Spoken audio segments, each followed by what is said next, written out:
Hola, buenos días. Bueno, empezamos esta jornada que me parece súper interesante. 10º año que hacemos estas jornadas aquí en Dexeus. Yo hace unos años era la que impartía charlas, soy modelo y estoy encantada de empezar la jornada con esta mesa de pesos pesados, nunca mejor dicho. Empezaremos hablando, pues como tenemos en la anestesia, ¿no? El paciente primero lo recibimos y hemos de ver qué pasa con este tipo de paciente. Para ello tenemos en la mesa, que se irán incorporando posteriormente, pero tenemos ya aquí a la doctora Mar Muntané, que es anestesióloga del Servicio de Anestesia y Cuidados Críticos del Hospital Clínico de Barcelona, en la sección del área de cirugía digestiva y que forma parte de la unidad de prehabilitación. Creo que es un tema que en los últimos años ha desarrollado mucho, tiene todo el ímpetu y los conocimientos de la gente joven, que esto nos encanta para poder estar al día, y sin más retraso, pues empieza su charla tan interesante. Bueno, buenos días a todos y gracias por la presentación. Qué lujazo, ¿no? Ser la primera ponente, todos fresquitos y súper atentos. Y también una responsabilidad, porque si va mal, 100% culpa mía. Entonces, vamos a ello. Como sabéis, las complicaciones postoperatorias son la tercera causa de mortalidad en el mundo, lo cual es muy chocante, ¿no? Porque es un número muy impactante. Tanto la valoración preanestésica como la prehabilitación tienen entre sus objetivos el identificar factores modificables que podamos tratar y podamos cambiar para que el riesgo a sufrir este tipo de complicaciones postquirúrgicas pues, pueda disminuir. Entonces, de cara a la evaluación preoperatoria, me voy a basar en las guías de la Sociedad Europea de Cardiología, que están también respaldadas por nuestra sociedad, por la ESAIC. Estas guías recomiendan en cualquier paciente que vaya a ser sometido a una cirugía realizar una historia clínica detallada, ¿no? Una exploración física y unas analíticas que ellos dicen que son las estándares, que son un hemograma y una valoración de la función renal. Además, debemos también optimizar el tratamiento farmacológico médico y recomendar el cese del hábito quirúrgico. A partir de aquí, ellos hacen una clasificación del paciente y de la cirugía. Del paciente lo dividen en función de su edad y sus factores de riesgo cardiovascular, y la cirugía la dividen en función de su riesgo bajo, medio o intermedio, medio o alto. A partir de aquí es donde, con esta clasificación, van decidiendo qué pruebas complementarias se hace a cada paciente. Entonces, de cara a profundizar en la valoración preoperatoria de nuestro paciente estrella de hoy, que es el paciente con obesidad, vamos a ir poco a poco revisando las comorbilidades más frecuentes en este tipo de paciente y hablando de qué pruebas debemos solicitar.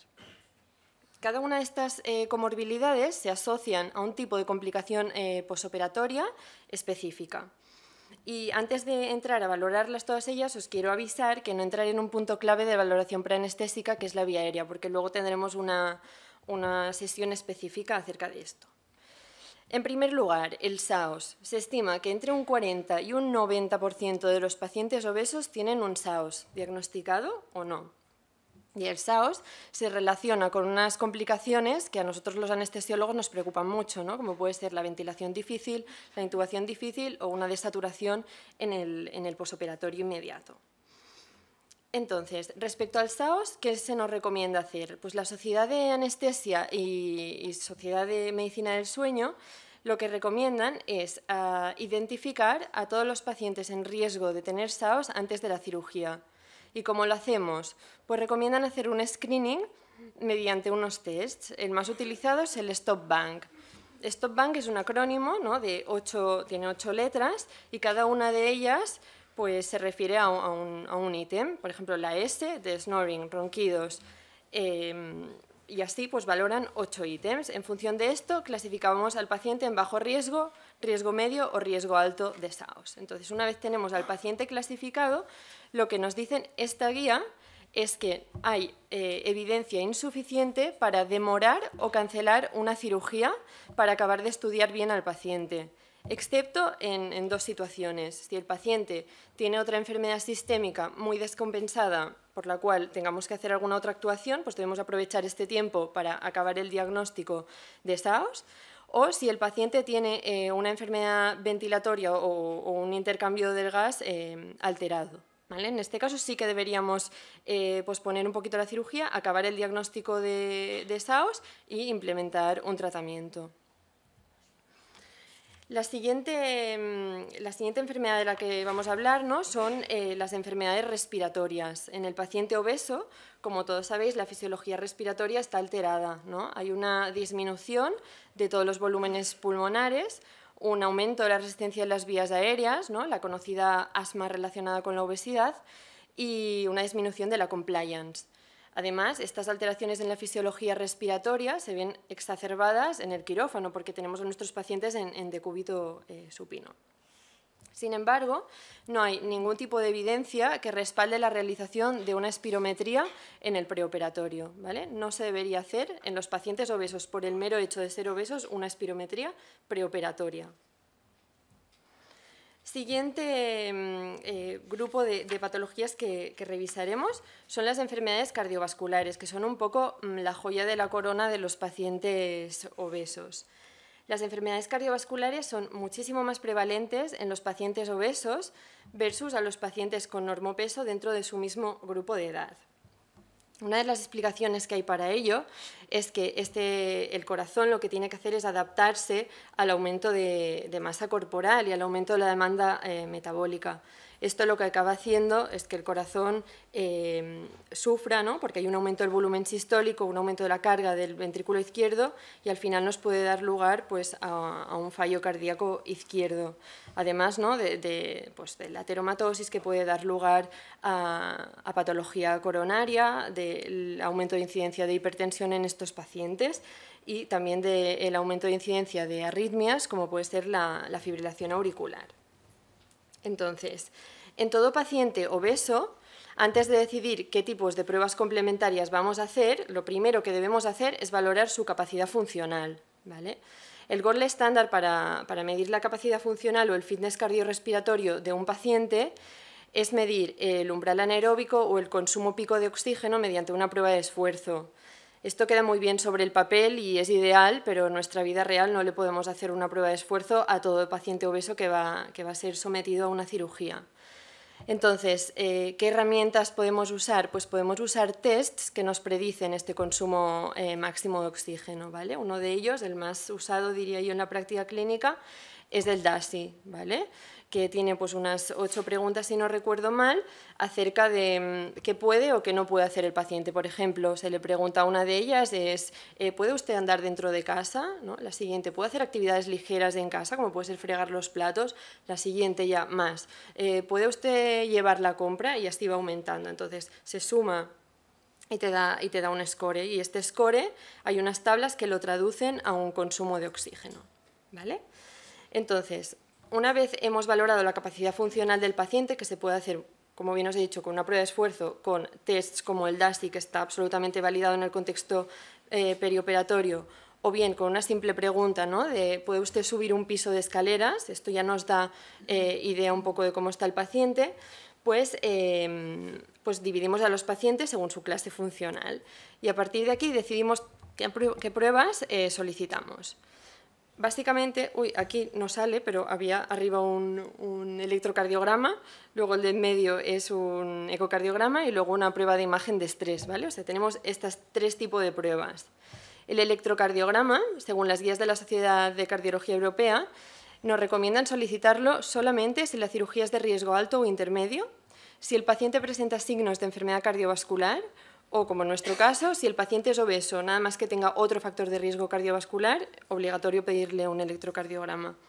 Factores de riesgo cardiovascular se consideran la presencia de hipertensión, de diabetes, de dislipemia, el ser fumador o el tener historia familiar de coronariopatía, ¿vale? Luego aquí viene un poco la gran discusión, al menos en mi servicio, ¿no?, sobre cuándo solicitar o cuándo no solicitar una ecografía, ¿no?, un ecocardio, que a todos nos encantaría podérselo hacer a todos los pacientes. Pues bien, las guías lo que nos dicen es que está recomendado en pacientes con baja capacidad funcional, que, como hemos dicho, se mide mediante una prueba de esfuerzo o mediante un test como el DASI, y que tengan o no el ProBNP elevado.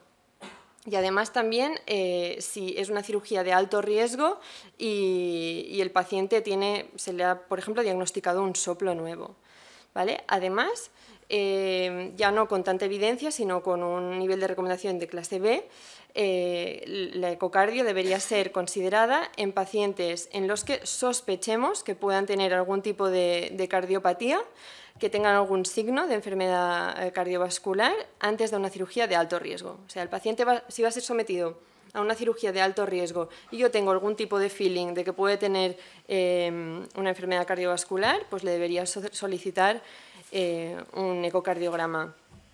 En nuestro caso, pues hay pacientes con IMCs altos, sobre todo mayores de 50, que en nuestro centro les solicitamos a todos un ecocardiograma porque bueno, es muy difícil quedarte tranquilo solo con la entrevista y haciéndole un test de que el paciente no tiene ningún tipo de enfermedad cardíaca. Y ya por último, las pruebas de imagen de estrés como una ecocardio de estrés o un SPECT ya tienen menos evidencia que un ecocardio, pues básicamente porque son más caras y las solicitamos menos, ¿no? Y está recomendada básicamente antes de cirugías electivas de alto riesgo en pacientes con una muy baja capacidad funcional y con alta probabilidad de presentar una coronariopatía, ¿vale? El ecocardio y la prueba de imagen de estrés nos permiten muy bien diferenciar si el paciente tiene un desacondicionamiento físico debido a su obesidad o si tiene una enfermedad cardíaca. Entonces, bueno, son un poquito, yo creo que la llave para los pacientes con obesidad. Realmente nosotros poder decir, no, es que tiene una baja capacidad funcional porque es sedentario, porque le duelen las rodillas, o tiene una baja capacidad funcional porque tiene una patología cardíaca no diagnosticada.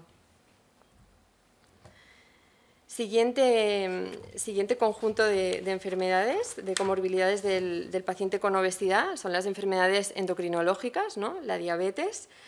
La diabetes, para que nos hagamos una idea, es unas 7 veces más frecuente en pacientes con IMC mayor de 40 versus la población general.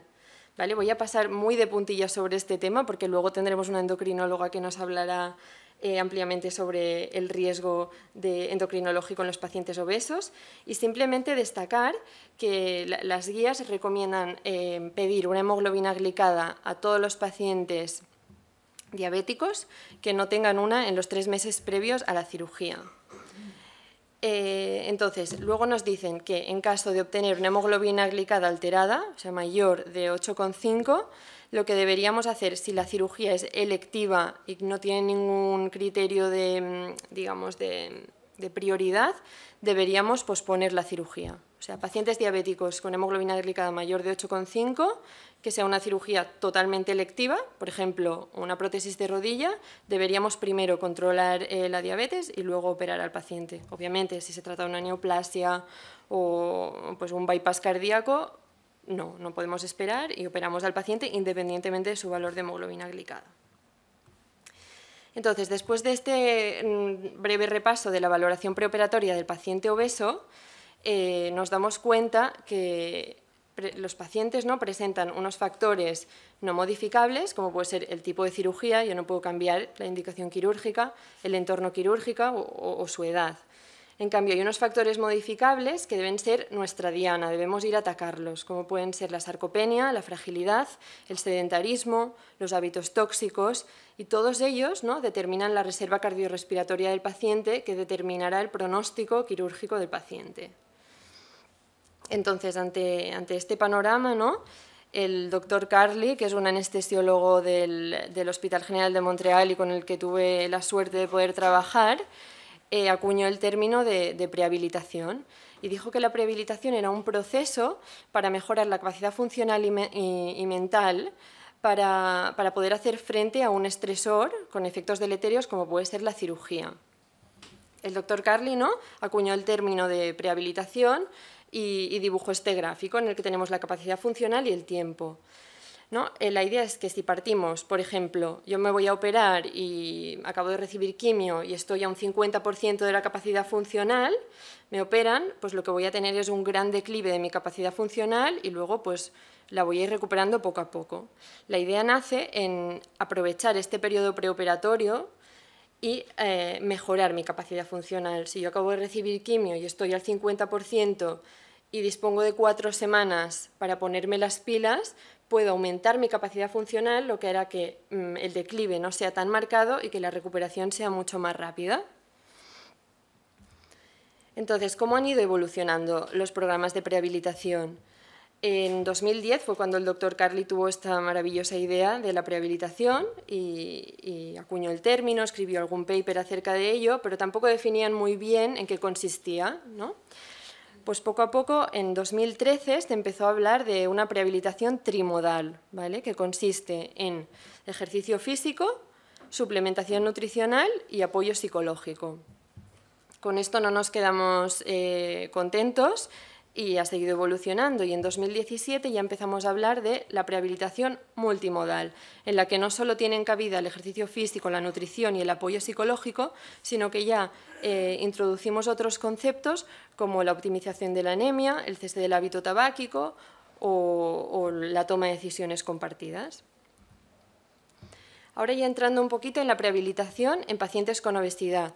Lo he dividido en dos partes, ¿no? En cirugía bariátrica, porque a veces solo en los pacientes con obesidad nos centramos mucho en la cirugía bariátrica, pero es que la mayoría de pacientes que nos encontramos obesos no son los de la bariátrica, sino que son los que se van a operar de la rodilla o que tienen una neo de ovario. Entonces, primero revisaremos un poquito la pre-ap en cirugía bariátrica y luego ya en otras cirugías.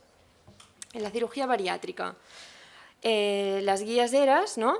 nos dicen que hay una recomendación baja porque no hay suficiente evidencia que demuestre que la prehabilitación previa a la cirugía bariátrica pues sea efectiva. ¿Esto por qué es? Pues aquí tenemos un metaanálisis bastante reciente que lo que hacen es analizar la prehabilitación en pacientes que van a ser sometidos a bariátrica y miran el cambio en el IMC y en la capacidad funcional medida por un test de la marcha de 6 minutos. O sea, se fijan en resultados prequirúrgicos, ¿vale? Como veis, el IMC no tiene un cambio significativo, sin embargo, la capacidad funcional sí que tiene un cambio significativo, lo cual son buenas noticias. Estos pacientes mejoran su capacidad funcional, ¿vale? La recomendación es baja sobre la prehabilitación porque en los estudios que hay, en los pocos estudios que hay, la duración de los programas de prehabilitación es totalmente distinta. Hay programas que duran 6 semanas, hay programas que duran 2 semanas. Los componentes de los programas tampoco son estándares. Hay algunos que hacen ejercicio físico supervisado, hay otros que simplemente les dan una hojita con unas recomendaciones. Además, el número de pacientes incluido en cada estudio es muy pequeño y normalmente se fijan en resultados prequirúrgicos, que para nosotros, bueno, está bien, ¿no?, que el paciente mejore su capacidad funcional, pero yo con eso no me conformo. Yo lo que quiero ver es un resultado en el outcome después de la cirugía. Y entonces, si en cirugía bariátrica no había casi evidencia, en otras cirugías ya ni os cuento, ¿vale? Hay muy poca evidencia al respecto. Aquí tenemos otro metaanálisis en el que miraban básicamente intervenciones nutricionales, aunque en alguna de ellas también hay ejercicio físico. Aquí sí que miran resultados posquirúrgicos en diferentes tipos de cirugías, en rodillas, en hígados. Lo que ven es que sí que hay una disminución significativa de las pérdidas sanguíneas, que esto se puede explicar muy fácilmente porque si los pacientes pierden peso, pues facilitan la técnica quirúrgica y sangran menos. Y luego, por ejemplo, en tiempo de estancia en el hospital o en tasas de infección no hay ninguna diferencia, ¿vale? Otra vez más, los programas tienen una duración totalmente distinta, no son estándares y las cirugías pues, son un poquito un batiburrillo de cirugía. Ante este panorama así un poco desolador de falta de evidencia, os voy a contar un poquito nuestra experiencia, la experiencia del Hospital Clínic, ¿vale? Nosotros somos un grupo de prehabilitación multidisciplinar, ¿vale?, que está liderado por la doctora Martínez Pallí, anestesióloga, ¿vale?, y compuesto por anestesiólogos, fisioterapeutas, nutricionistas y enfermeros de anestesia, ¿vale?, que hacen como de gestores de caso, que les llamamos.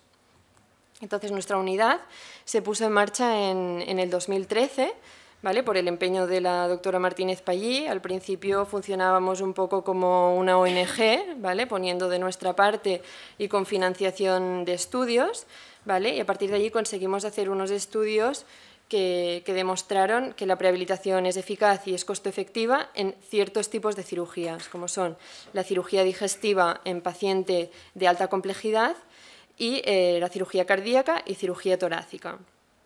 Pero nos faltaban los pacientes obesos, no habíamos hecho nada al respecto. Entonces, este año pasado pusimos en marcha 2 programas piloto, que les llamamos, o sea que los estamos probando, ¿no? El primero de ellos financiado por EIT Health, de la Comunidad Europea, y uno de los criterios de inclusión era la cirugía bariátrica, o sea, incluimos a varias cirugías y uno de ellos son la cirugía bariátrica. Y lo que hacemos con estos pacientes, hasta ahora, lo que os contaba, cuando funcionábamos un poco como una ONG, ¿no? y que teníamos estudios randomizados muy potentes, lo que hacíamos era un entrenamiento supervisado. Los pacientes venían al hospital 3 veces por semana y hacían 1 hora de ejercicio supervisado. En cambio, en estos programas lo que queremos hacer es trasladarlo todo a la comunidad, ¿vale? Pensamos que es inviable que todos los pacientes que se pueden beneficiar de la prehabilitación vengan al hospital, no tenemos esta capacidad de absorberlos. Entonces, estamos viendo si trasladando parte del programa a la comunidad esto es sostenible. Entonces, lo que hacemos es, de la visita de preanestesia les derivamos a la unidad de prehabilitación donde son visitados y hacen, en este caso, solo 3 o 4 sesiones de gimnasio en el hospital, una sesión grupal con el psicólogo y una sesión grupal con el nutricionista, ¿vale? Y luego pasan a hacer ejercicio físico en 3 gimnasios con los que tenemos acuerdos en Barcelona, ¿no? Que les dan una inscripción gratuita durante ese mes. Y les hacemos un seguimiento semanal mediante una aplicación que hemos desarrollado, ¿vale? Y luego, justo antes de la cirugía, les hacemos volver al hospital y les hacemos una evaluación con la idea de poder analizar los resultados y tener un poquito de evidencia. El otro piloto que hemos puesto en marcha es en cirugía ortopédica, ¿vale? En cirugía ortopédica los cirujanos nos pidieron hacer algo porque tienen muchísimo paciente con obesidad y hemos montado este programa piloto. En ello incluimos a pacientes que van a ser sometidos a prótesis de rodilla o de cadera y que tengan un IMC mayor de 35 y que tengamos un plazo hasta la cirugía muy largo, ¿vale? Entonces, lo que hacemos con ellos es bastante similar con lo que os he contado en el otro programa piloto. Lo que pasa es que hacemos una primera fase intensiva que dura un mes, ¿vale? En un mes vienen 3 veces a la semana a nuestro gimnasio y hacen entrenamiento supervisado. Y ya posteriormente les enviamos al gimnasio de la comunidad y les hacemos un seguimiento cada 15 días. Cada 15 días tienen que venir una vez al hospital y les revaloramos. ¿Vale? Como os decía, no tenemos datos de estos programas porque son muy nuevos, llevamos prácticamente 6 meses llevándolos a cabo, pero sí que nos hemos dado cuenta de unas cosas que os quería comentar. Tenemos unas barreras en la población obesa y la prehabilitación. En primer lugar, una baja adherencia, ¿vale? Son pacientes pues, que por sus problemas osteomusculares muchas veces cuesta que se adhieran al programa. ¿Vale? Luego, dificultad para adaptar los programas de ejercicio físico. Pues como les comentaba, estos problemas osteomusculares hacen que sean reacios a hacer algún tipo de ejercicio a pesar de que los fisioterapeutas lo supervisen y les expliquen que no está contraindicado y que no les va a hacer daño a su patología osteomuscular. Y además hay una dificultad para asistir al programa, ya que son normalmente pacientes que están en activo, o sea, no es un paciente oncológico que está de baja y puede venir al hospital cuando sea, normalmente son personas que están trabajando y entonces tienen dificultad para venir. Facilitadores. Bueno, sí que hemos identificado un grupo de pacientes que están muy motivados, ¿no? Decimos que se encuentran en un gran teachable moment porque lo que están es esperando su cirugía bariátrica para hacer el cambio que ellos buscan en su vida, ¿no? Además, tenemos un tiempo prequirúrgico suficiente, que normalmente en otro tipo de pacientes no tenemos, ¿no? En pacientes oncológicos tenemos que hacer lo que podemos en 3-4 semanas, en cambio aquí tenemos mucho tiempo para trabajar con ellos. Y también que tienen menos problemas logísticos, son pacientes que no son dependientes, que pueden venir al hospital solos, que pueden coger el metro y esto hace que, bueno, pues que tengamos menos problemas de logística, no tenemos que gestionar ambulancias para que vengan y es todo más fácil en este sentido. Y bueno, hasta aquí mi presentación. Muchas gracias, doctora Montaner. Muy interesante la charla. ¿Queréis que hagamos ahora el turno de preguntas o lo hacemos todo cuando tengamos los 3 ponentes en la mesa? Después, ¿vale? Vale, pues ahora damos paso al doctor Juan Di Luca, que es especialista en anestesiología de nuestro servicio, es nuestro coordinador de la anestesia regional. Tiene el título de anestesia regional de la ERRA y es máster por la UVE de anestesia regional. Él es nuestro referente cuando tenemos alguna duda o algún problema y nos viene con el ecógrafo arriba y abajo. Y pues nada, nos va a hablar sobre la ecografía preoperatoria en la vía aérea del paciente obeso y a nivel gástrico también. Bueno, buenos días. Buenos días. Yo les vengo a hablar el día de hoy sobre el uso preoperatorio de la ecografía en paciente obeso, perteneciente al bloque de consideraciones preanestésicas del paciente obeso.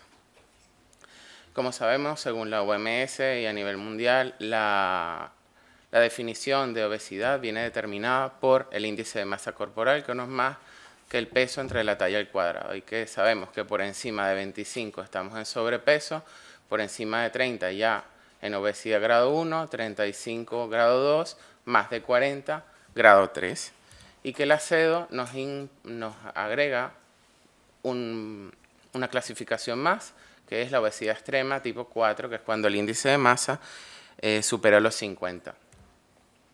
Hablemos un poquito de epidemiología a nivel mundial. En 2016, según la OMS, 1.900 millones de adultos tenían sobrepeso y de ellos 650 tenían sobrepeso y de ellos 650 millones, más o menos un tercio, eran obesos.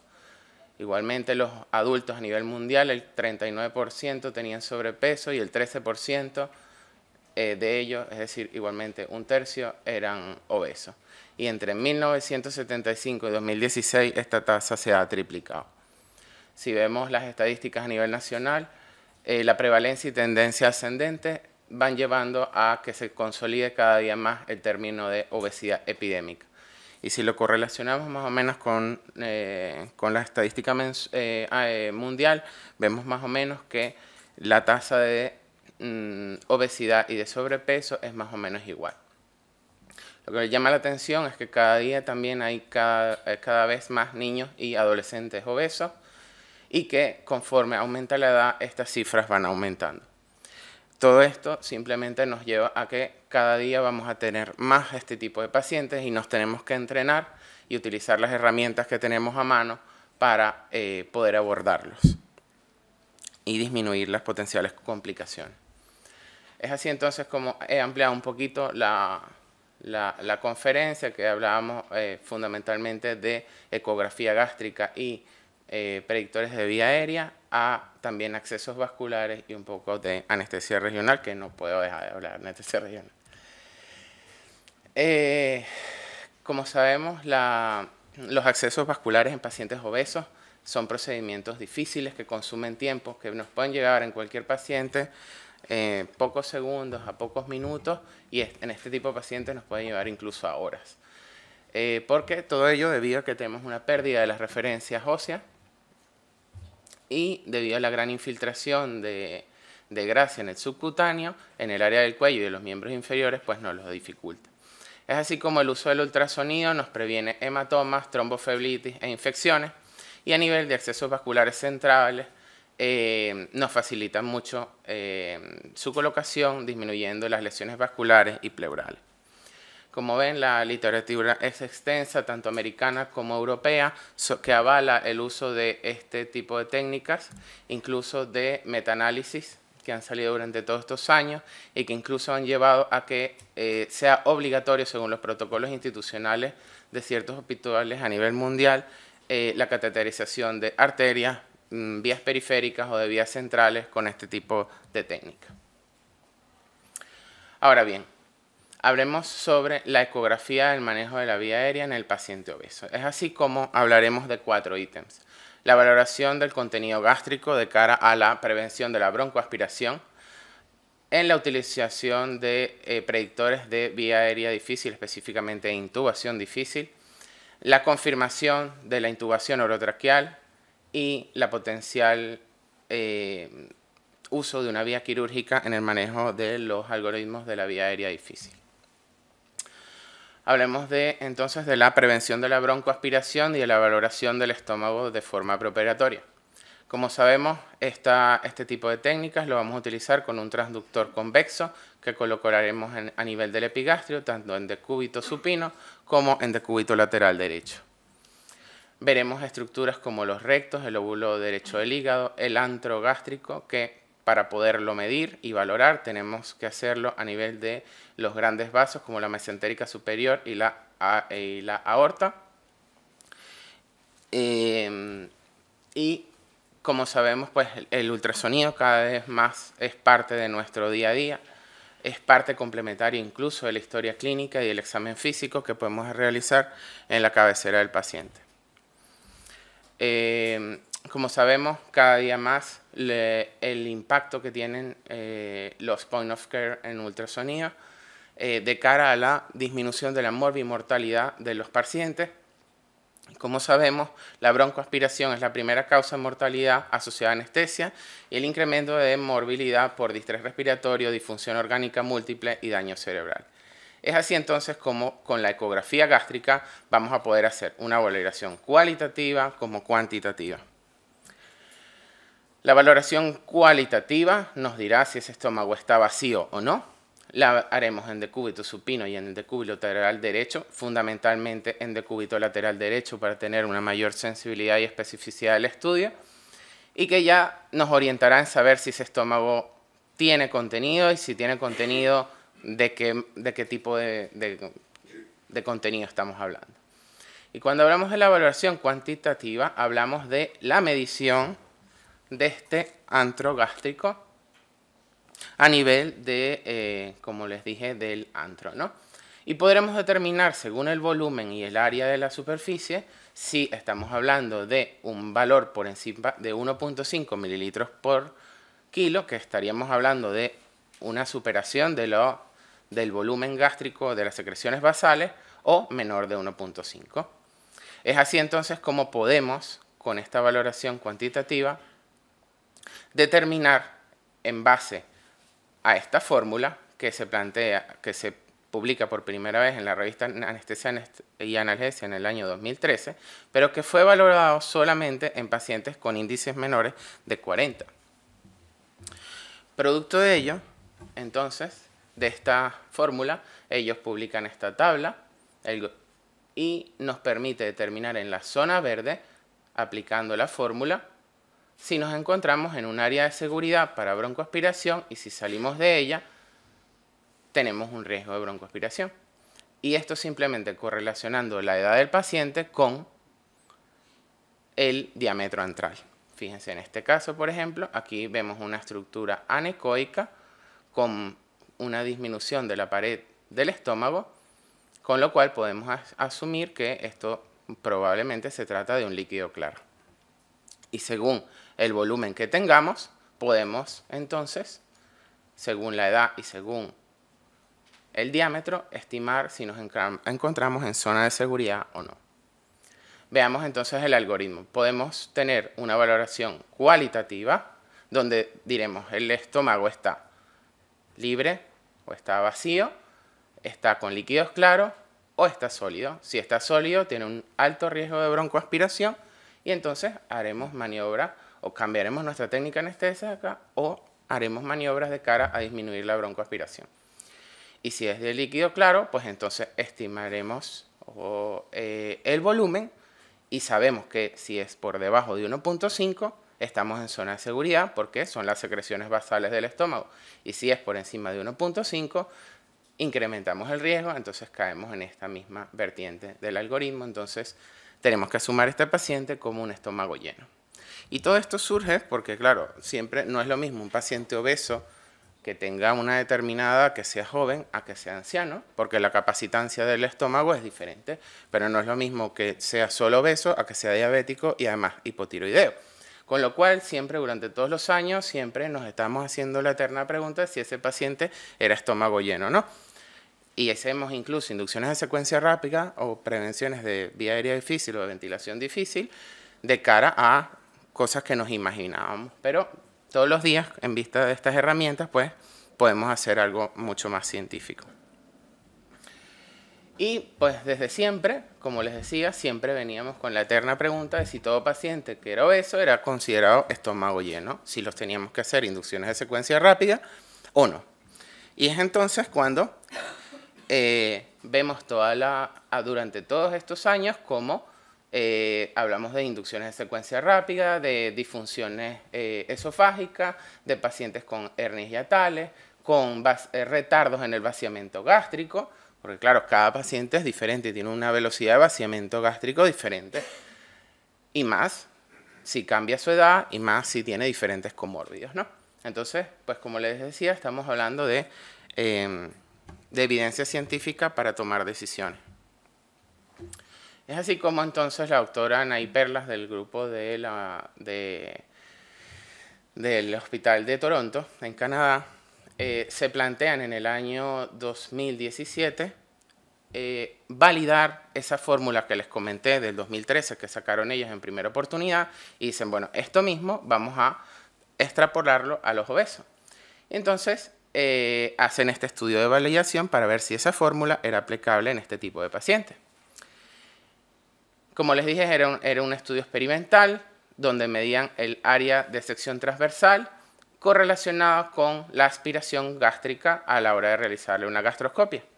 Esto lo realizaron en 38 pacientes, de los cuales 5 eran clase 2, 18 eran clase 3 y 15 eran superobesos con un índice por encima de 50. Y ellos consiguen una estrecha relación entre lo que ellos predecían por la fórmula y el volumen aspirado. Solamente llegaron a plantear que en uno de los grupos hubo una diferencia media de 35 mililitros por encima de lo que habían predicho, con lo cual ellos llegan a conclusión que es un estudio válido, que esta fórmula es suficiente para estimar el volumen gástrico y que incluso si tuviésemos una estimación por encima de 35 mililitros nos llevaría a tomar decisiones mucho más seguras que tenerlos por debajo. Y esto se correlaciona con este estudio publicado en Anestesia Analgesia en el año 2019, donde hacen un metaanálisis de 80 pacientes y consiguen la alta sensibilidad y especificidad de la ecografía gástrica de cara a su implementación en escenarios donde el contenido gástrico no era fácilmente estimable o que era dudoso. Esto hablando ya de la broncoaspiración. Hablemos entonces ahora de la vía aérea, hablemos de la intubación difícil. Como sabíamos, durante los últimos años se han desarrollado parámetros ecográficos que correlacionan los predictores ecográficos con una intubación difícil. Dentro de ellos encontramos la distancia piel-ioides, la distancia piel-epiglotis, y que todos estos estudios que han surgido en estos últimos años simplemente dicen que entre más grueso es este tejido pretraquial, más posibilidad de dificultad en la intubación habrá. Igualmente, se ha desarrollado la valoración de las cuerdas vocales durante el procedimiento de la intubación, así como la demarcación de la membrana cricotiroidea para un marcaje previo en caso de que tuviese que hacerse una vía aérea quirúrgica o colocación de un cricotirotomo. Pero el que más importancia tienen los pacientes obesos en los diferentes estudios es la distancia iomentoniana, que se puede determinar tanto desde el punto de vista clínico como desde el punto de vista ecográfico. Esto se publica por primera vez en el año 2009 y se establece como predictor de laringoscopia difícil. Y establecen que la distancia iomentoniana en hiperextensión, en correlación o dividido entre la distancia iomentoniana, esta relación menor de 1.2 se correlaciona con intubación difícil, teniendo una sensibilidad de un 88% y una especificidad del 60%. Es así como entonces en este estudio vemos que en pacientes que correlacionan la distancia iomentoniana de la forma clásica con la vía ecográfica, ven que existe cierta correlación o es moderada en pacientes sin obesidad, pero que en pacientes que son obesos esa correlación se pierde. Dista mucho una de otra. Con lo cual se dice que si eso se va a valorar, ha de hacerse por vía ecográfica. Ahora bien, hablando de la vía aérea en pacientes obesos, tenemos predictores clínicos contra predictores ecográficos. Y cuando ellos hacen este estudio, ellos determinan que desde el punto de vista clínico, la apertura bucal en pacientes obesos, repito, es el marcador que más peso estadístico tiene o que fue estadísticamente significativo, y que la distancia entre piel y la epiglotis, por encima de 29.3, se correlaciona con una vía aérea difícil, intubación difícil específicamente. Con lo cual, se establece que la ecografía y este parámetro piel-epiglotis es una muy buena herramienta a la hora de la valoración de la vía aérea en este tipo de pacientes. El primero en desarrollar esto fue en el año 2003, donde empezaban a desarrollar todos estos predictores de vía aérea difícil. Lo hicieron por primera vez en 50 pacientes obesos y observaron que cuando la media de este tejido pretaquial en milímetros estaba por encima de 27.8 milímetros, se correlacionaba con una intubación difícil, mientras que los que tenían en los pacientes promedio obtenían scores de unos 17 milímetros, veían que era una fácil intubación. Y todo esto correlacionaba, como les decía, con este tejido pretraquial.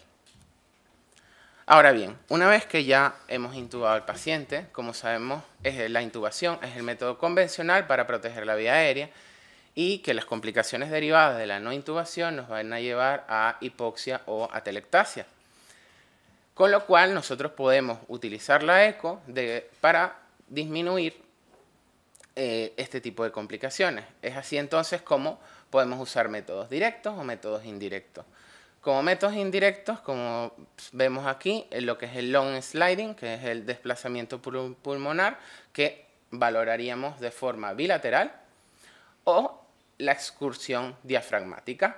De esa manera podemos saber si el paciente está intubado y si está intubado, que no existe una intubación selectiva, porque lo podemos ver en ambos lados.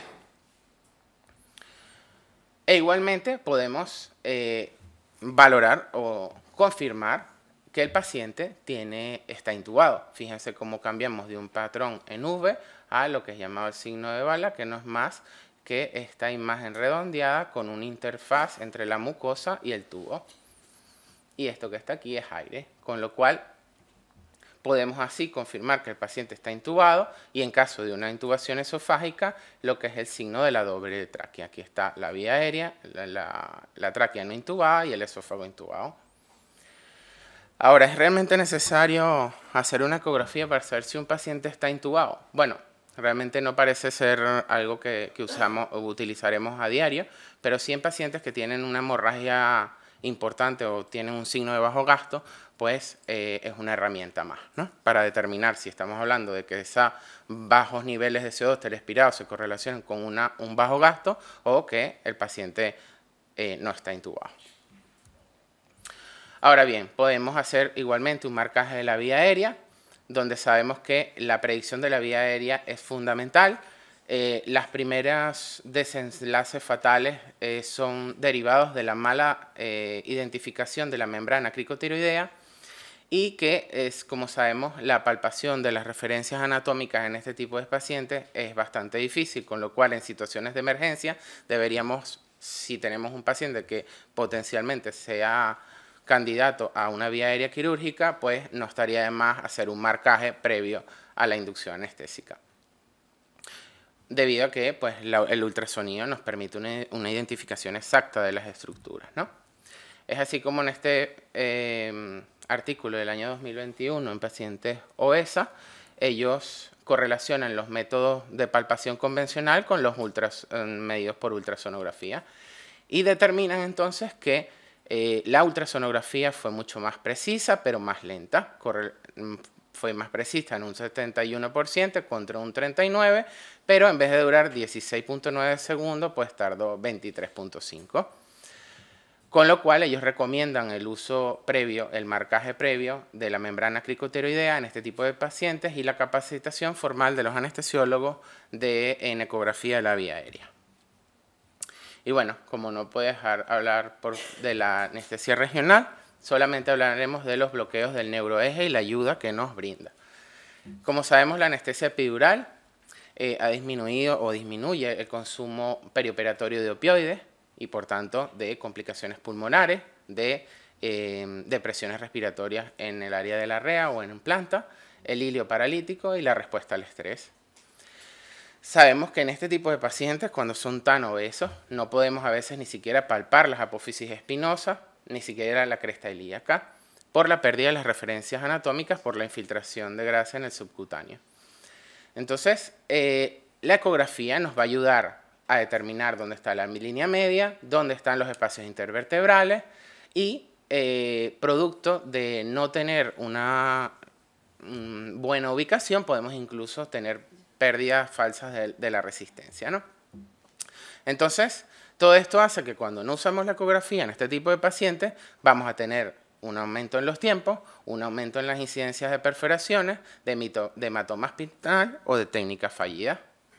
Es así entonces como la ecografía en las técnicas neuroaxiales del neuroeje, en bloqueos centrales, bien sea epidurales o intradurales, nos va a ayudar a determinar dónde está la línea media. Ya esto será bastante porque viendo el signo del obelisco podemos encontrar o podemos ver dónde se encuentra la hipófisis espinosa. Igualmente podemos valorar las láminas y saber si existe rotación o cierto grado de escoliosis para saber si hacemos abordajes paravertebrales, saber por dónde vamos a colocar la aguja, con qué orientación en el plano horizontal. Igualmente podemos ir haciendo exploraciones desde el sacro hacia arriba y encontrar cuál es el mejor espacio. Igualmente podemos medir la distancia entre la piel y el ligamento amarillo para hacer una estimación de qué tanto debemos avanzar la aguja. E igualmente, como sabemos, podemos orientar el transductor más hacia cefálico, más hacia caudal y de esa forma saber en qué angulación vamos a colocar la aguja en el sentido vertical. Esto nos lleva a una disminución en el número de intentos y en los tiempos, disminuir el hematoma y el dolor lumbar posterior y así igualmente disminuir técnicas fallidas o incluso cefaleas pospunción por perforación de la dura madre. En este estudio realizado en el 2019 en pacientes obesas, se determinó que la valoración estática prepunción en pacientes sometidas a cesárea llevó a menores tiempos, menos pinchazos, más tasa de éxito en el primer intento en contraste con los que utilizaron la técnica de la palpación. Y como conclusión tenemos que cada día, como les dije al inicio, tendremos más este tipo de pacientes. Tenemos que entrenarnos en este tipo de técnicas, dado que es un método fácil, económico, que podemos utilizar a la cabecera del paciente, no invasivo y sin irradiaciones, que nos han demostrado que nos pueden ayudar desde que el paciente entra en la preanestesia en tomar un acceso vascular, radial o central, que podemos incluso desde el punto de vista de la vía aérea y la prevención de la broncoaspiración, determinar si ese paciente que tenemos enfrente realmente es estómago lleno o no. Y cuando lo vayamos a intubar, podemos predecir qué tan difícil es o marcar la vía aérea en caso de un abordaje quirúrgico. E igualmente, pues en caso de realizar técnicas neuroaxiales, ya ni siquiera hablando ya de la anestesia regional del bloqueo de nervios periféricos, pues como vemos, es una herramienta fundamental en el manejo de este tipo de pacientes. Gracias.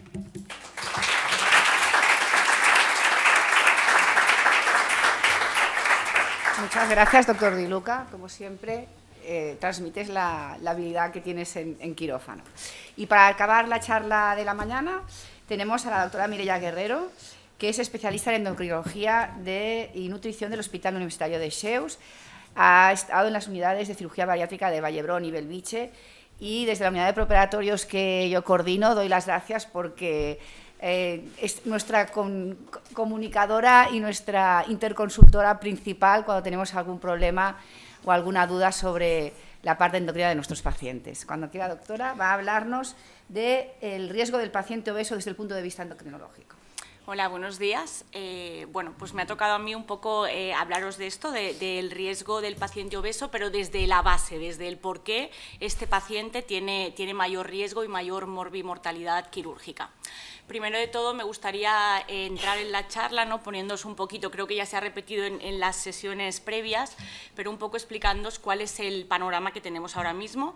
Esto se ha sacado de los atlas de obesidad que salen cada año, y este es el de este año, el del 2023. La verdad es que es interesante si le echáis un vistazo porque nos pone un poco al día, ¿no? De la situación que tenemos, y sobre todo también luego hace un poquito de control en cada uno de los países.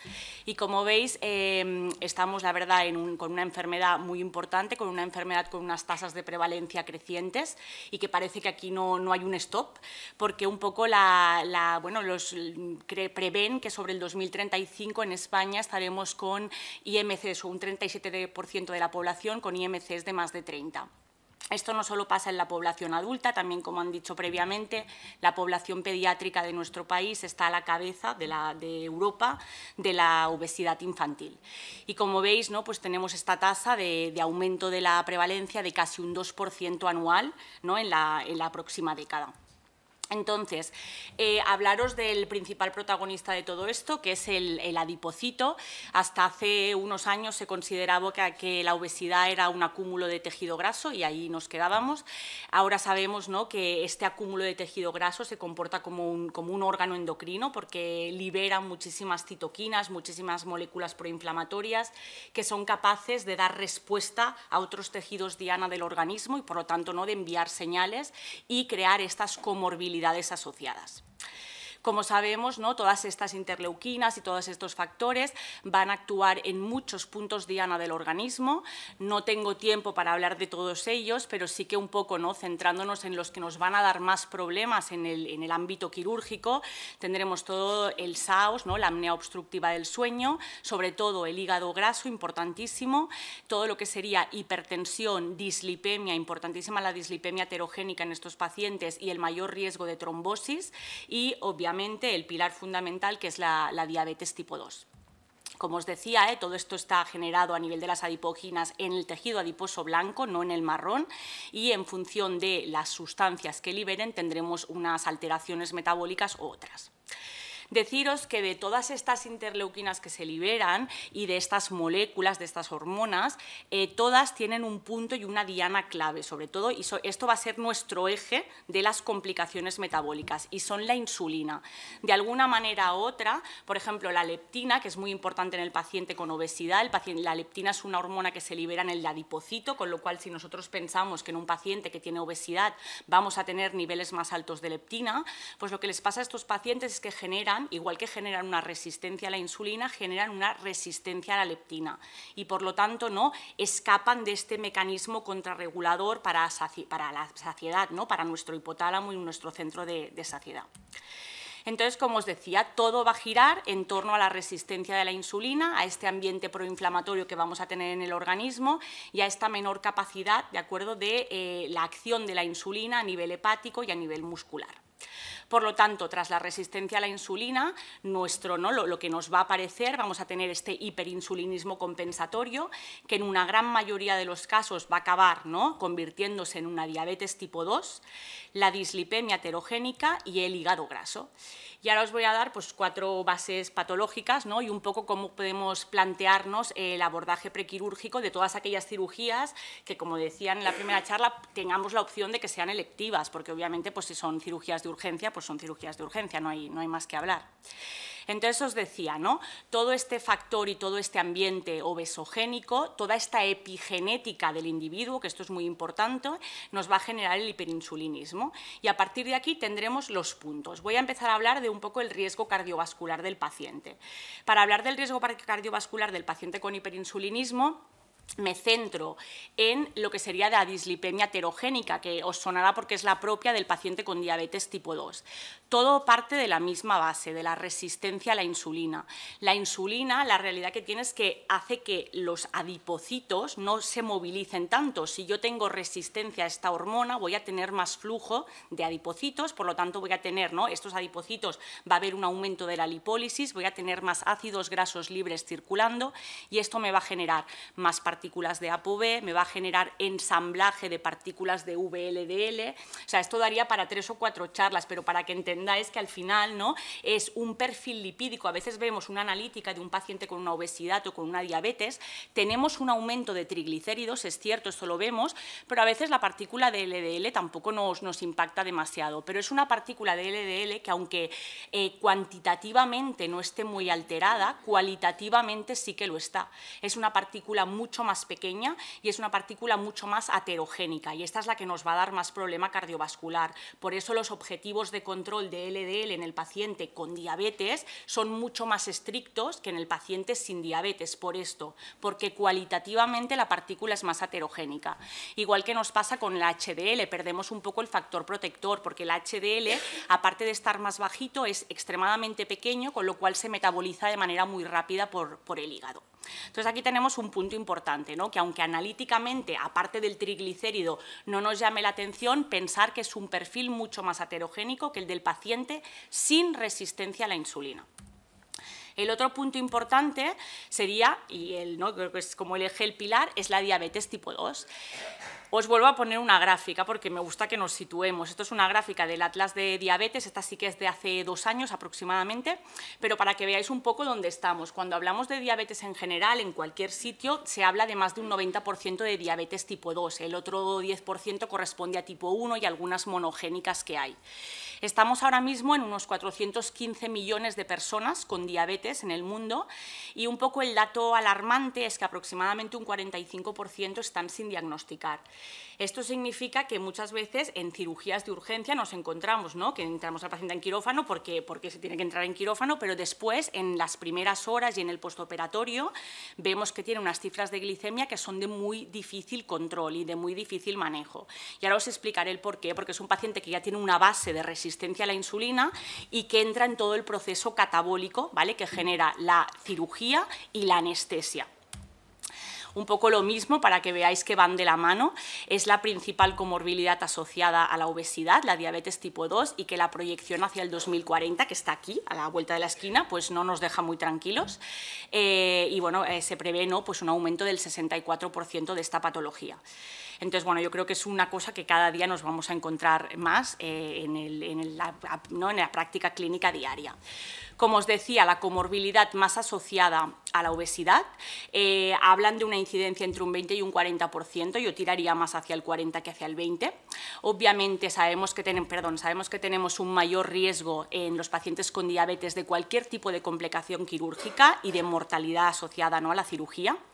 Y que, como también se decía en la charla previa, un poco el punto de corte nos lo marcan en 8.5, pero sí que es verdad que 8.5 en ningún momento hablamos de buen control metabólico, o sea, es un mal control metabólico, pero es un poco el punto de corte para plantear la cirugía. Pero sí que es cierto que en muchos estudios hay un aumento muy importante de la morbimortalidad en el 8, es decir, que por debajo de 8, ¿no?, bajan mucho las tasas de complicación respecto a encima. Así que sí, podemos ser un poco más exigentes y, a pesar de que las recomendaciones nos digan el 8,5, bajar un pelín más el control.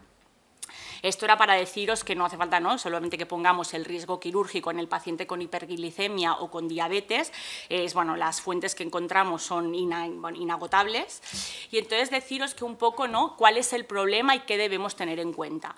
Repito, hablando de cirugías selectivas que podemos tener tiempo a pensar, sabemos que el paciente, como tiene una resistencia a la insulina, y sabemos que el paciente que entra en quirófano va a tener una respuesta catabólica muy importante, va a haber un aumento de hormonas contrarreguladoras, aumento de cortisol, aumento de GH, aumento de catecolaminas. Entonces, todo esto va a generar una deficiencia relativa de insulina en aquel momento, en cualquier individuo esto, pero si encima partimos de individuos que ya tienen un déficit de insulina o un déficit de acción de la insulina, va a ser muy difícil el manejo de esta hiperglicemia.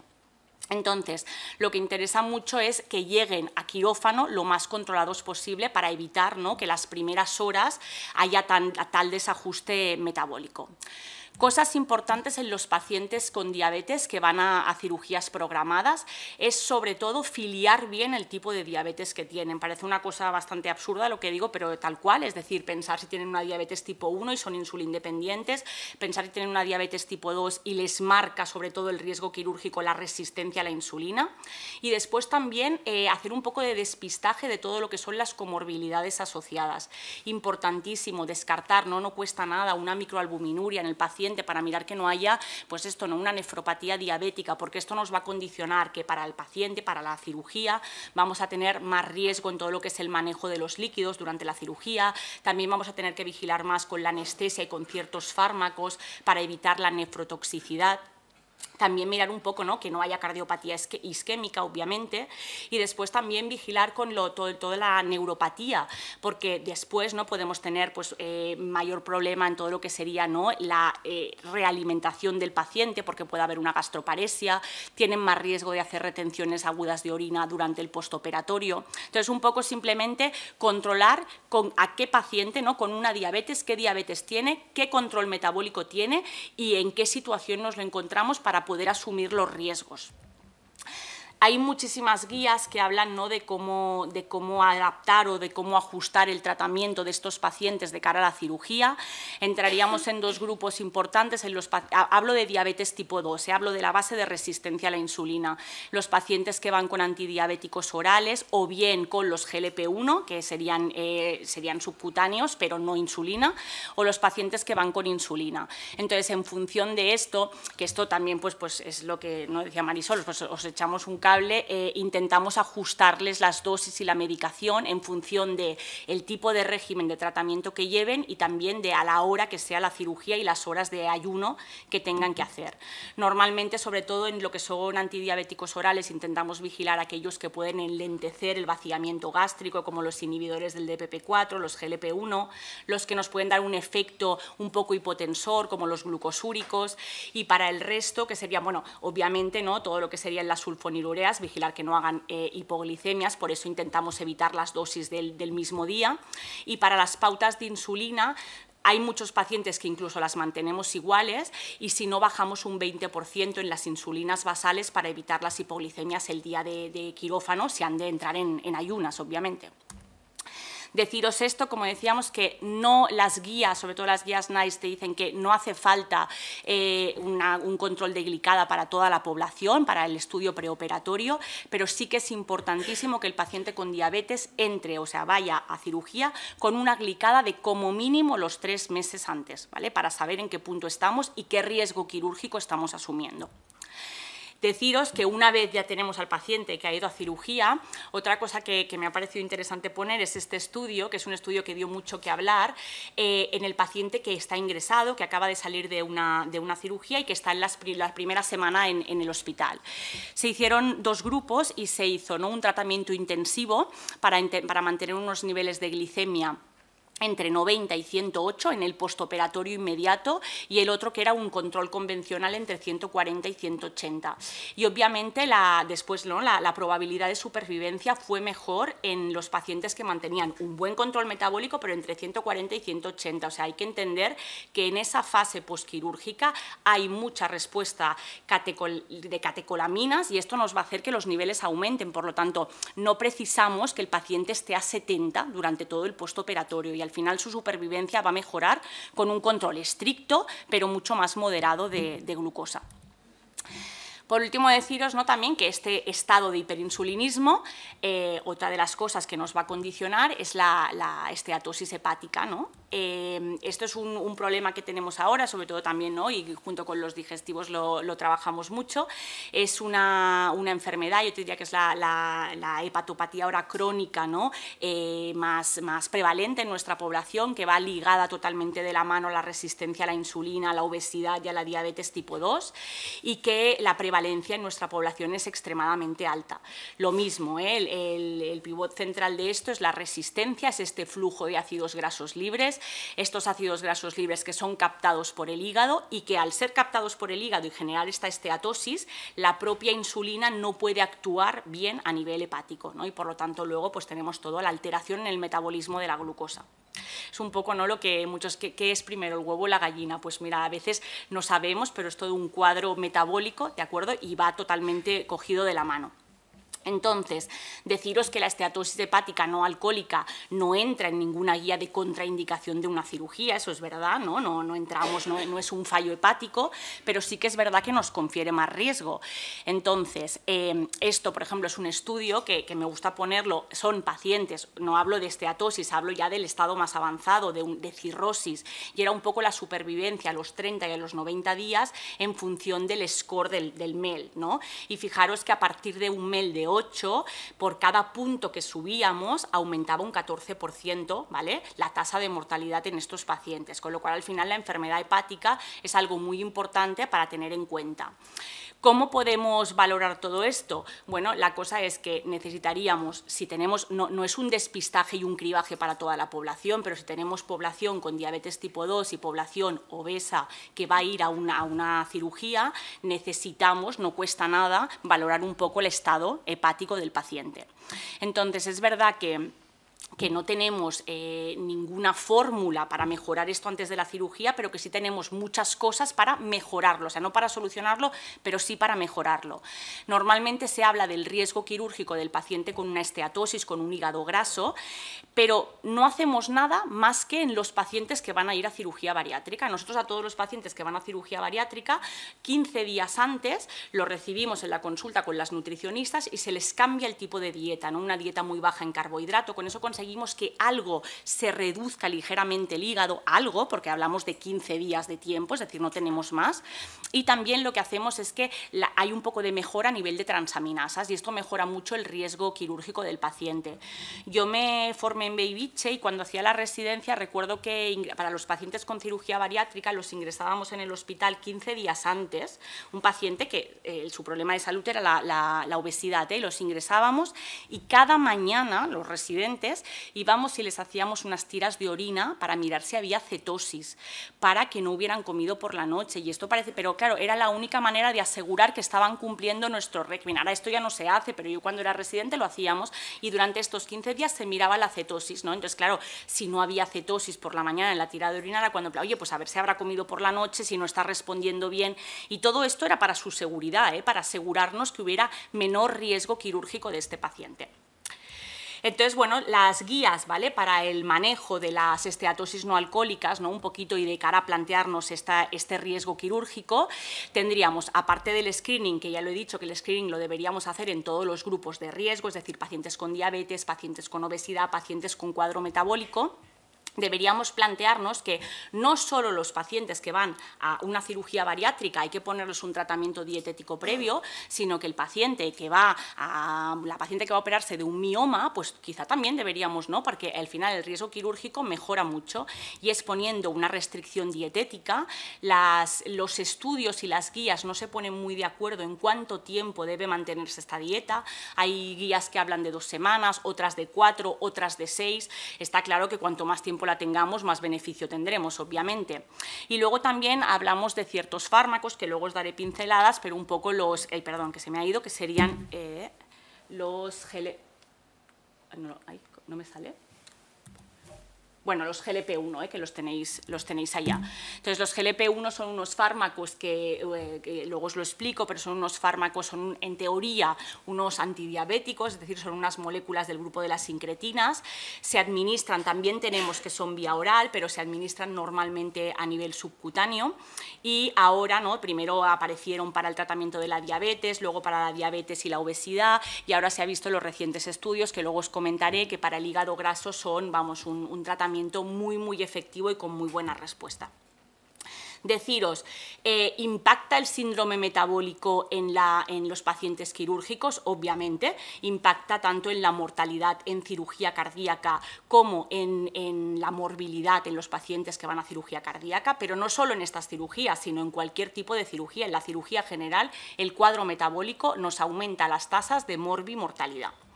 Entonces, ¿qué deberíamos hacer? Pues de esto que os decía, quizá no solo plantearnos que el paciente que necesita un ajuste de su diabetes, de su hígado graso, de su peso, sea solo el paciente que va a una cirugía bariátrica. Deberíamos quizá no optimizar al paciente antes de poder, ¿no?, entrar o quedar con una fecha de quirófano.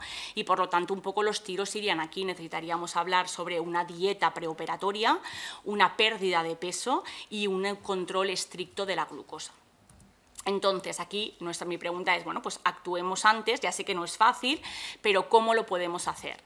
Pues os quería hablar de, aparte de todo lo que hemos dicho, aparte del control metabólico, de optimizar la diabetes, también tener en cuenta ciertos fármacos como los GLP-1, porque estamos teniendo muy buena respuesta con ellos. Los GLP-1, es lo que os decía, son unas sincretinas, también tenemos vía oral, pero se ponen sobre todo subcutáneas, y lo que nos van a hacer es actuar de acuerdo a nivel de hepático, disminuyendo la gluconeogénesis, disminuyendo la tasa de esteatosis hepática. También con ello vamos a tener, ¿no?, un retraso en todo lo que sería el vaciamiento gástrico, por lo tanto, son fármacos que no se pueden mantener hasta el día de la cirugía para que no haya efectos después. Y también nos van a ayudar mucho a nivel de la sensibilidad de la insulina a nivel muscular y de la producción de insulina, es decir, de la buena respuesta de la célula beta pancreática. Os pongo el tema, ¿no?, de que también nos actúan a nivel del hipotálamo y del centro de la saciedad, porque una de las cosas que nos encontramos nosotros, los endocrinos, es la dificultad de la adherencia al tratamiento, de la adherencia a la dieta del paciente con obesidad. Y os decía por esto, ¿no?, por dos cosas: una, por la resistencia a la insulina; dos, por la resistencia a la leptina. Ellos, su leptina, no les da este feedback de, oye, ya estoy lleno, ya tengo reservas llenas, y por lo tanto la ayuda del GLP-1 nos ayuda mucho a controlar esta necesidad de ingesta. Y esto solo para terminar os pongo un poquito, ¿no? Fijaros, esto es un estudio con casi 4.000 pacientes que no tenían diabetes, pero que fueron randomizados, es decir, tenían o un estadio de prediabetes o una normoglicemia, y estuvieron durante 56 semanas recibiendo liraglutide a dosis de 3 miligramos día. Y para que veáis, tanto en el grupo de normoglicemia como de prediabetes, en la línea azul, que sería el grupo que va con liraglutide, la pérdida de peso que hay. Es decir, ¿no?, y si comparamos las gráficas de arriba, pacientes que con liraglutide consiguen más de una pérdida de un 5%, estamos en un 63 versus un 27 de pacientes con placebo. Y incluso llegamos a pérdidas de un 15. Obviamente eso es el porcentaje más bajo de los pacientes que tratamos, pero estamos en un casi 15 versus un 3,5 del grupo placebo. Esto no solo pasa en los pacientes adultos, esto es un fármaco que, lo que os decía, dado el problema que tenemos de obesidad en la población pediátrica, se ha probado también en pacientes mayores de 12 años, es más, es un fármaco que también se está dando mucho para otra de las complicaciones de la obesidad y de la resistencia a la insulina, que es el cuadro del síndrome del ovario poliquístico, que también va mucho con esta base, y la respuesta también es muy buena para bajar peso y para perder este estímulo de insulina sobre ovario. Y bueno, para lo mismo, ¿no?, para que vierais, ¿no?, que en este grupo de pacientes, que son pacientes en edades pediátricas de 12 a 18, ¿no?, cómo mejoramos con el fármaco versus el placebo, es decir, que la pérdida de peso es mucho más efectiva. Y lo que os hablaba, y ahora ha empezado a salir, ¿no?, todos los estudios respecto a este grupo de fármacos, por ejemplo es con otra molécula, es con semaglutide, pero también es un GLP-1, sobre el hígado graso no alcohólico. Y la mejora es bastante espectacular. Esto eran casi 400 pacientes que tenían o un NASH o tenían un estado de fibrosis hepática grado 1, grado 2, y un poco era valorar a las 56 semanas cómo había mejorado este NASH o cómo había mejorado el grado de esteatosis de los pacientes, de fibrosis de los pacientes. Y la verdad es que las diferencias estadísticamente significativas solamente fueron en el grupo del NASH, solamente fueron aquí. Aquí hubo mejora a nivel numérico, pero no fue estadísticamente significativo. Pero la verdad es que yo creo que un poco el camino va por aquí, porque la respuesta a nivel, no solo a nivel de mejora hepática, porque fijaros, esto es el mismo grupo, y el mismo grupo conseguimos mejora de hemoglobina glicosilada, mejora de peso, mejora de transaminasas, con lo cual esto, para preparar al paciente para la cirugía, es un gran key para mejorar este cuadro metabólico. Así que un poco a modo de conclusiones, tenemos un paciente con obesidad, tenemos un paciente que sabemos que va a tener un aumento del riesgo cardiovascular, un aumento, ¿no?, de complicaciones tromboembólicas, un hígado graso, una diabetes tipo 2. y que vamos a tener también problemas con la apnea del sueño. Por lo tanto, yo creo que un poco las bases de esto es que si tenemos opción, hagamos un abordaje prequirúrgico para preparar mejor al paciente, que hagamos un trabajo multidisciplinar, que os podemos echar un cable, ¿no?, entre todos para, como decía Marisol, ¿no?, para que el paciente llegue mejor, y que un poco el objetivo es este, es que el paciente vaya a cirugía con más seguridad y que mejoremos y disminuyamos la morbimortalidad quirúrgica. Gracias.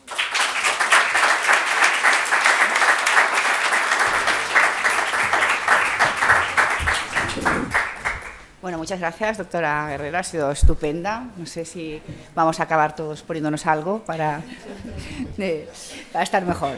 Bueno, empezamos el turno de preguntas. Aproximadamente tenemos unos 10 minutos, más o menos, o un cuarto de hora, antes de, como estamos todos estupendos, luego ir a desayunar, que no pasará nada. Podéis empezar, si tenéis, empezamos por cada charla si queréis. Para la doctora Montaner, ¿tenéis alguna pregunta?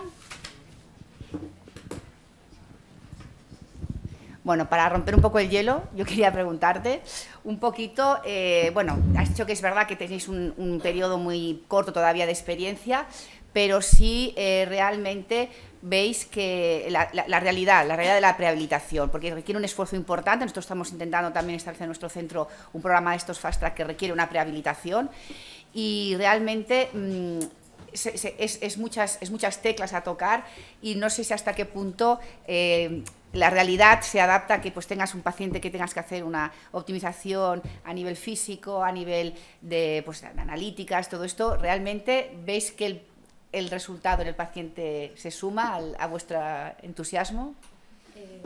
Bueno, esta es la gran pregunta, ¿no? Tenemos unos estudios randomizados que lo demuestran sin lugar a dudas, ¿no? Pero claro, es un escenario, digamos, científico. Nos falta el escenario de la vida real, ¿vale? Tenemos también algún estudio que demuestra que la prehabilitación es efectiva, ¿vale? Son unos estudios que no están hechos con paciente obeso. O sea, ahora estoy hablando del paciente en general. Por ejemplo, paciente que va a ser sometido a cirugía colorectal, que es con el que más experiencia tenemos trabajando, pues yo os diría que sí, que 100% efectiva, pero con un pero, que cuando el paciente es adherente, funciona. Cuando el paciente no es adherente, no funciona. Entonces, ahora estamos en un punto también de intentar buscar factores predictores, que cuando yo vea al paciente, poder hacerle un score que me vaya a predecir si se va a adherir bien y va a ser respondedor, porque si no es una pérdida de recursos y de esfuerzos muy grande, ¿no? Pero sí, la prehabilitación funciona y de hecho los cirujanos nos la demandan. O sea, a veces te mandan ya un paciente directamente, Mar, para preap. O sea que sí. ¿La doctora Borràs?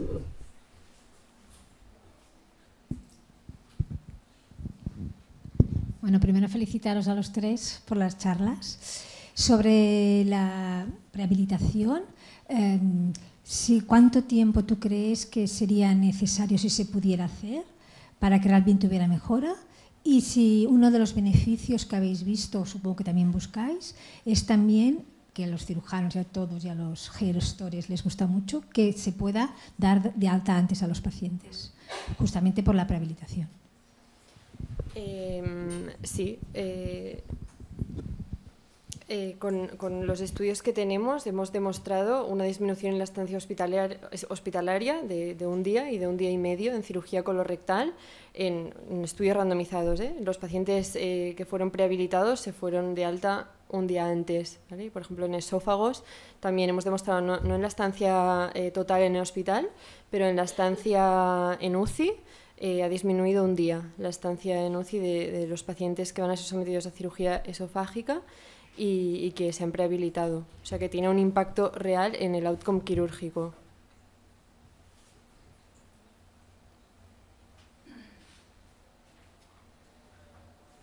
Yo quería hacerte otra pregunta. Que a nosotros nos hacen siempre mucha presión.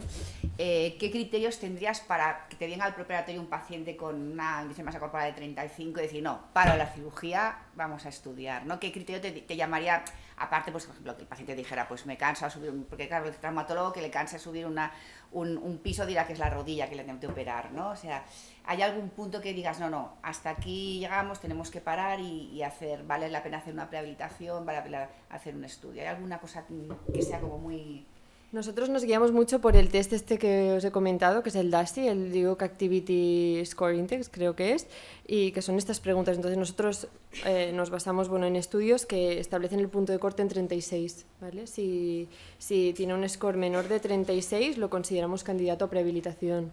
Esto en los pacientes obesos no está demostrado, es que aún no hay literatura, pero es el punto de corte que está establecido en general. Entonces nos basamos en esto, básicamente, en el DASI. En el caso de los cirujanos también. Y otra cosa que me llamó la atención, que dices que en el estudio del obeso no hacéis espirometrías. No. ¿Cómo valoráis un poco entonces por el test de adaptación?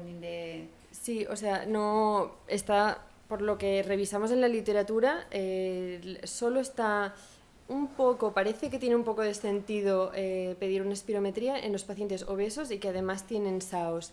En el resto está demostrado que no aporta ningún beneficio, entonces nosotros la verdad es que no hacemos valoración de pruebas de función respiratoria. ¿Alguna pregunta más? Hola, de todos estos fármacos nuevos que nos has hablado, hay que tener, porque a lo mejor aún no hay suficiente literatura, hay que tener algo en cuenta de cara a la anestesia. ¿Son fármacos que se deberían suspender días previos o al revés? Es muy importante mantenerlos y aprovechando que son inyectables y que no tenemos que tener la tolerancia oral precoz, ¿no? ¿Hay algo de literatura que nos pueda ayudar en el pre o en el post en cuanto a la anestesia en estos pacientes? No es que haya una literatura, pero sí que es verdad que son fármacos que lo que hacen es enlentecer el vaciamiento gástrico y entonces algunos de ellos son de administración semanal. Entonces yo creo que no nos interesa, ¿no?, mantener este fármaco que a lo mejor después, ¿no?, para que hagan una gastroparesia o que nos cueste más, ¿no?, realimentar al paciente o volver a... Entonces yo lo suspendería, es decir, los que son de administración diaria, pues decir, oye, pues 2 días antes no te lo pongas, y el que es de administración semanal, pues si le van a operar un miércoles y le toca el sábado anterior fuera, más que nada para curarnos en salud, porque al final enlentecen todo esto. ¿Vale? Probablemente no pasaría nada, pero la cosa es que como el mecanismo de acción es es mucho más lógico para no tener problema post.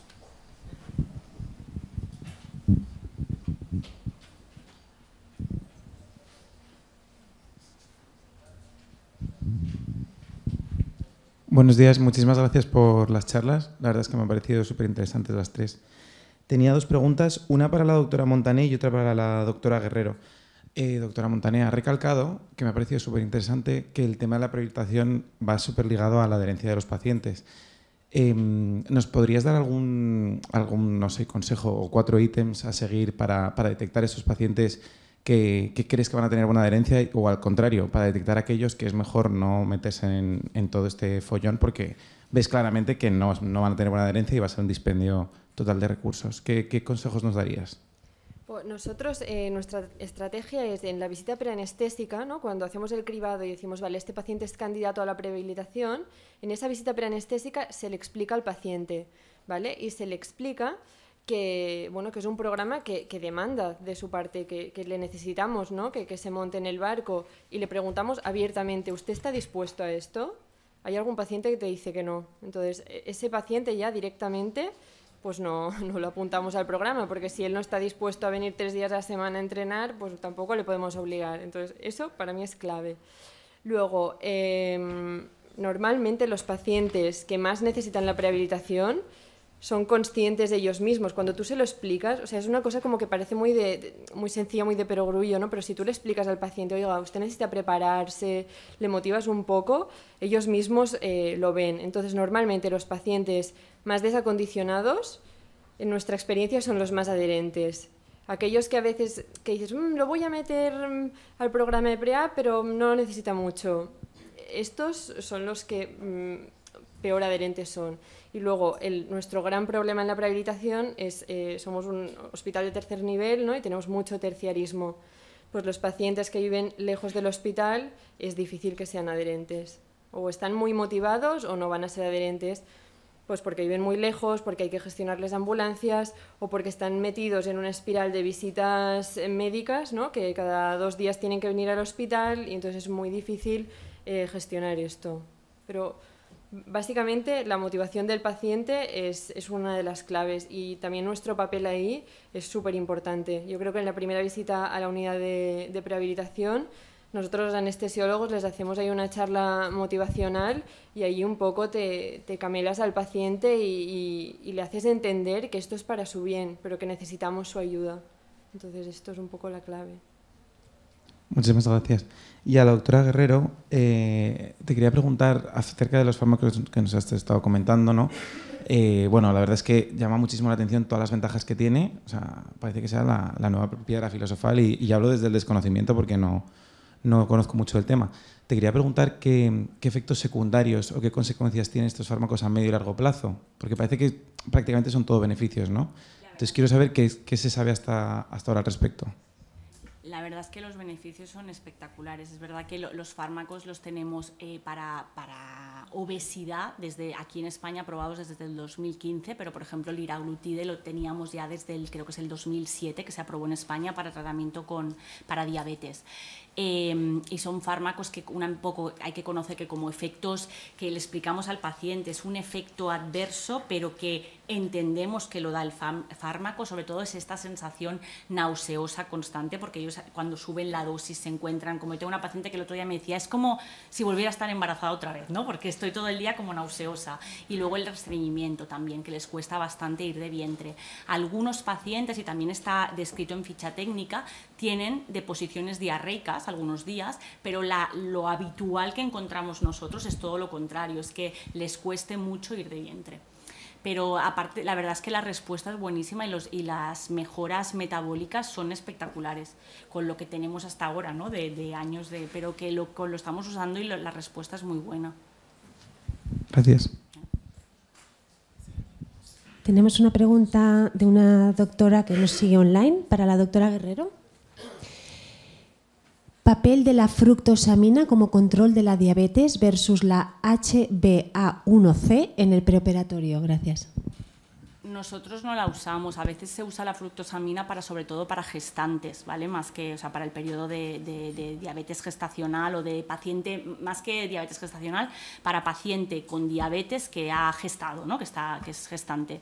Pero nosotros utilizamos glicada y sobre todo lo que nos interesa muchísimo también en pacientes que no van con insulina exógena, es decir, en pacientes que van con antidiabéticos, es el OMA, el índice de resistencia a la insulina y la insulina basal. Y la glicada, que esta es la HB.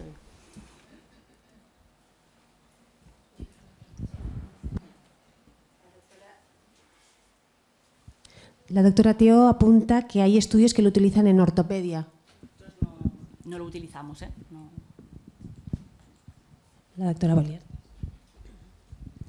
Bueno, primero, la verdad es que felicitaros porque han sido unas charlas estupendas y en especial a mí me ha encantado la de la doctora Guerrero, porque nosotros somos una especialidad médico-quirúrgica, pero realmente siempre vamos a hacer cosas más técnicas y la charla tuya, que ha sido muy médica, bueno, a mí me ha encantado lo de la vida del adipocito y la leptina y todo esto. O sea, muchas gracias. Y mi pregunta va para el doctor Di Luca, que ya sabe que estoy muy interesada en ecografía siempre y lo voy a buscar. Y yo pienso que actualmente se ha de incorporar la ecografía en la valoración preanestésica de nuestros pacientes en la vía aérea y en la ecogástrica.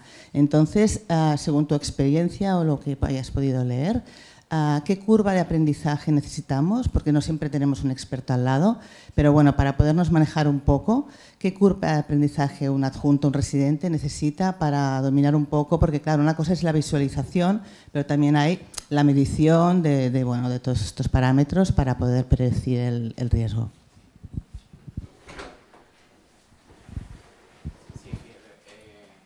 Normalmente, claro, lo que pasa es que esto ha venido evolucionando en los últimos años y claro, los que empezamos con este tema de la ecografía y nos centrábamos fundamentalmente en anestesia regional, pues decíamos, bueno, entre 20 y 25 procedimientos ya más o menos para cada uno ya serían suficientes. Lo que pasa es que, claro, a todas estas entonces pues empezamos a ver que esto era aplicable a la gastro y que después con la vía aérea, y entonces empiezan como a darle cada uno un matiz, ¿no? Y hacer las mediciones. ¿Dónde está el problema fundamentalmente con la vía aérea y la parte gástrica? Bueno, sobre todo en este tipo de pacientes, porque claro, son pacientes donde el diámetro anteroposterior es mucho mayor, la definición de los bordes pues va a ser más difícil, y como siempre sabemos, mucho de la ecografía es una herramienta muy buena en personal experimentado, pero que en personal que no lo está, pues evidentemente puedes incluso llevar a otras medidas y tomar decisiones erróneas. Entonces, claro, poderte decir un número en cuanto a ecografía, más o menos de las gástricas, entre 35 y 40, hablan los diferentes estudios. La parte de regional, 25, pero la parte de la vía aérea, pues no lo está estudiado, por lo menos yo no lo he visto, ¿no? Pero sí es cierto que, claro, simplemente con una pequeña angulación del transductor, ya puedes tomar o identificar, por ejemplo, en la ecogástrica suele pasar que tenemos pacientes que están obstruidos y queremos ver si está obstruido o no, pero de repente lo que nosotros podemos creer que es el estómago, pues resulta ser que es el transverso. Entonces, claro, decimos, mira, es un paciente que está estómago lleno, y luego se le cambia de posición y lo pones de cúbito lateral derecho y vuelves a valorar. Entonces, no, mira, el estómago estaba desplazado para acá y lo que estábamos viendo era esto. Entonces, posiblemente incluso determinar y decir, no, por ejemplo, a este paciente que le van a hacer una endoscopia, pues vamos a intubarlo. Cuando entran, consigues que el estómago está vacío. Entonces, bueno, pues, o el caso contrario, ¿no? Y pues bueno, igual con el tema de la ecografía, igual con las técnicas regionales, pues siempre se deja casi para lo último, ¿no? O sea, vamos a intentarlo, y si no podemos, pues entonces pedimos el ecógrafo. Pero claro, el que pide el ecógrafo, entonces ¿qué entrenamiento tiene en eso? En hacer accesos vasculares periféricos, en hacer enmarcajes a nivel lumbar para poder identificar las estructuras. Entonces, pues claro, no es que el ecógrafo lo va a hacer solo. Lleva una curva de aprendizaje y que cada una de estos ítems, ¿no? Vía aérea, ecografía, pues están en estudio y progresivamente irán diciendo cuánto es el mínimo, ¿no? Y de quién es el que los está entrenando. Porque claro, no hay programas de certificación en esto. En regional sí que lo hay, pero en estas otro tipo de aplicaciones es como, bueno, y también lo podemos usar para esto, y también lo podemos usar para esto, pero realmente un número como tal, ¿no? Porque incluso los que siempre hemos hecho regional, pues estamos apenas entrenándonos en esto. Muchas gracias.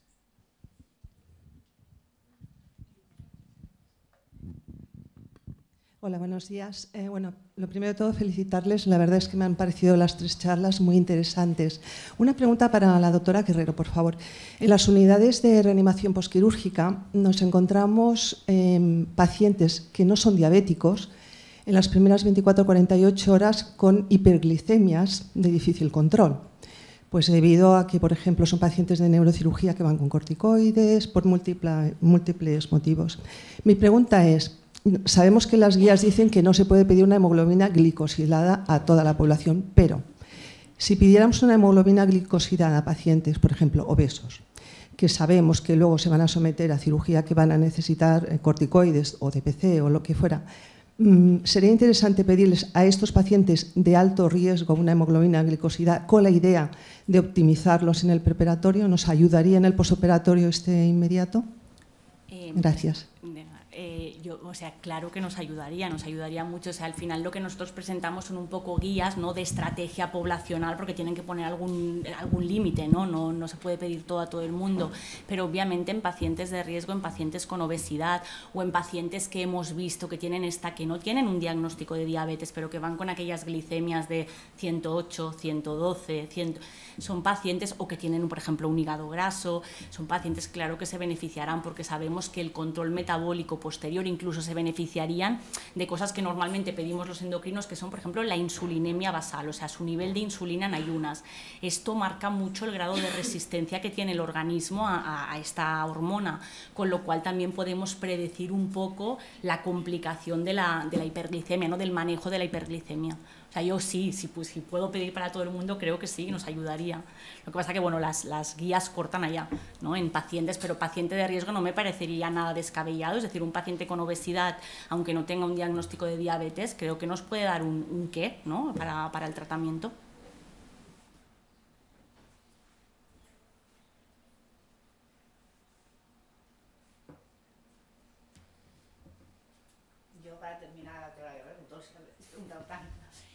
Con una hemoglobina glicosilada, que ya nos hemos lanzado porque el paciente es obeso, y también te lo voy a preguntar, yo creo que sí que sería, pues bueno, una buena pedir una hemoglobina glicosilada. Si nos sale alterada, para gestionar con el cirujano el tiempo de espera, ¿qué nos diría? Que es nuestra presión permanente, ¿no? Que te llegue el paciente y digas, está obeso, pide una glicosilada y está pues a 7,1 o 6,8. Claro, en teoría... Es una cirugía mayor, ¿eh? Una cadera, un una paciente rodilla. que tiene una glicada de 7 o de 7,1, las guías, las recomendaciones nos dicen que no tenemos que frenar la cirugía para esto. La otra cosa sería aquí plantearnos si es un paciente que va con una glicada de 7,1 pero lleva algún tratamiento de soporte, es decir, ya tiene una diabetes diagnosticada, o un paciente que es un hallazgo casual. Sí. Tengo un paciente de riesgo, entonces, a ver, no, una glicada de 7,1 con un paciente que nos ayude, es decir, que se adhiera a lo que le decimos, no hemos de tardar demasiado en mejorar esto, es una cosa que en poco tiempo podemos mejorar. La otra cosa es cuando de repente en un preoperatorio hay una glicada de 11 y en un paciente que sí, que ya conoce su diabetes y que va tratado con antidiabéticos orales, probablemente en este paciente, si ya va con, o sea, si no va bien tratado, optimizamos, pero si no, quizá a lo mejor tendríamos que poner incluso insulina para intentar bajar esta glucotoxicidad que tiene y no hacerle llegar a cirugía así. Pero claro, con una glicada de 7 en principio podríamos tirar adelante, no nos dicen aunque que lo no frenemos, sea un diabético conocido, que digas le voy a poner cortis, le voy a poner tal, luego después, pues lo que decía la compañera, ¿no? Se te descontrolan un poco, de repente... De todas maneras, a un paciente, imagínate, un paciente que solo va con metformina y tiene una glicada de 7, este paciente va a necesitar insulina con los cortis postoperatorios, es decir, que un poco el manejo no nos va a cambiar.